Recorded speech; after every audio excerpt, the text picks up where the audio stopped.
Donalds Trumps atcēla ierobežojumus mākslīgā intelekta izstrādē. Savienoto valstu prezidents vēlas, lai mākslīgais intelekts iekarotu pēc iespējas vairāk cilvēku, vēlams visus cilvēkus uz planētas Zeme. Taču pats galvenais Amerikas prezidentam ir tas, lai šis mākslīgais intelekts, kas visus iekaros, būtu amerikāņi. Jo mākslīgais intelekts ir nākamais solis informācijas sistēmu attīstībā. Uz kādas ierīces jūs skatāties šo video? Vai tas ir telefons vai dators, kurā ir uzstādīts amerikāņu operētāju sistēmas no Microsoft, Google vai Apple? Nav svarīgi, ka telefons vai dators ir izgatavots Āzijā. Amerikāņi vienkārši pārcēla dārgo ražošanu uz citu vietu, tādējādi samazinot daļu izdevumu. Lielākā daļa tehnoloģiju, pēc kurām tiek ražoti datori un telefoni, arī ir amerikāņi. Un uz kādas platformas jūs skatāties šo video? Amerikāņi YouTube. YouTube ir tik liels un tik globāls, ka dažās valstīs pat nav savu nacionālo video platformu. Tur, kur tās ir, tās vienkārši nespēja konkurēt ar lielo un spēcīgo amerikāņu YouTube. Galvenie uzņēmumi, kas šodien kontrolē informācijas plūsmu starp cilvēkiem, atrodas Amerikas Savienotajās valstīs. Google, Facebook, Twitter un daudzi citi ir amerikāņu uzņēmumi, un tie pakļaujas Amerikas valstī. Amerikāņi izveidoja interneta aparatūru, amerikāņi izveidoja interneta programmatūru, amerikāņi izveidoja sociālos tīklus un video platformas. Tagad ir parādījusies jauna izstrāde, ko publiski sauc par mākslīgo intelektu.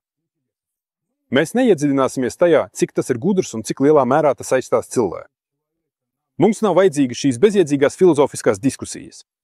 Svarīgākais ir tas, ka tas ir nākamais solis informācijas sistēmu attīstībā.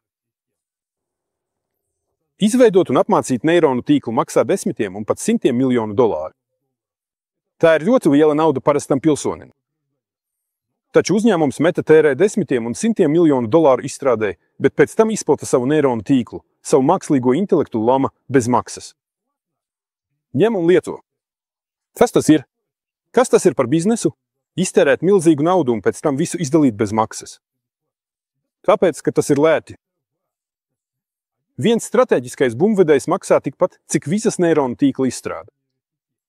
Lidmašīnu bāzes kuģis un atomzemūdene maksā daudz dārgāk – desmitiem miljardu dolāru. Bet bumbvedēju, lidmašīnu bāzes kuģu, zemūdeņu, tanku un citu ieroču vajag ļoti, ļoti daudz. Mākslīgā intelekta izveide ir daudz lētāka nekā ieroču būvēšana un armijas uzturēšana. Un ietekmes efekts mūsu pasaulē, kas jau ir savīta ar interneta saitēm, mākslīgā intelekta ietekmes efekts būs daudz lielāks. Meta mākslīgais intelekts darbosies tā, kā tas ir nepieciešams amerikāņiem, un visi, kas to izmanto, automātiski sekos kursam, ko nosaka Amerikas Savienotās valstis. Bet, ja tu izmanto svešu izstrādājumu, tu automātiski esi atkarīgs no izstrādātājiem. Viss taču ir vienkārši. Lielās tehnoloģiju kompānijas Eiropā un Āzijā arī izstrādā savu mākslīgo intelektu. Viņi nevēlas būt atkarīgi.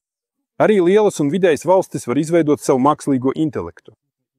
Tā ir diezgan pieticīga summa kopējos valsts izdevumos. Tāpēc šodien notiek īstas sacensības, kurš piesaistīs savam mākslīgiem intelektam pēc iespējas vairāk cilvēku. Amerikāņi uzvarēja datoru un operētāju sistēmu sacensībā. Amerikāņi uzvarēja sociālo tīklu cīņā. Amerikāņi kļuva par uzvarētājiem video hostingu karā.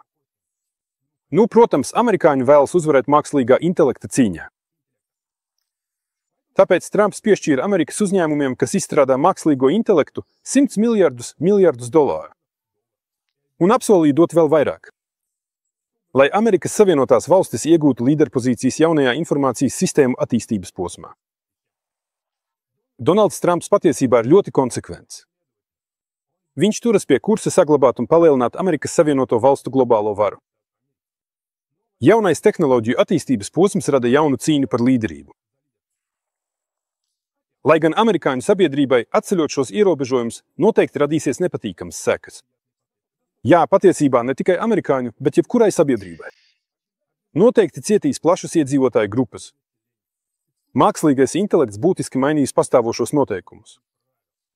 Nācās pārveidot likumus, tas ir mainīt cilvēku savstarpējās mijiedarbības sistēmu, kas vienmēr rada neapmierinātību un problēmas. Bet tāda ir apzināta amerikāņu elites upurēšanās. Viņi iegūs daudz vairāk nekā zaudēs. Viņi saglabās globālo varu informācijas sistēmās. šāda mērķa vārdā var pieļaut zināms upurus. Lai gan nākotnē amerikāņu mākslīgais intelekts kļūs par amerikāņu elites ienaidnieku. Bet tas jau būs nākamais posms, kas sāksies aptuveni pēc 10 gadiem. Par to mēs runāsim vēlāk.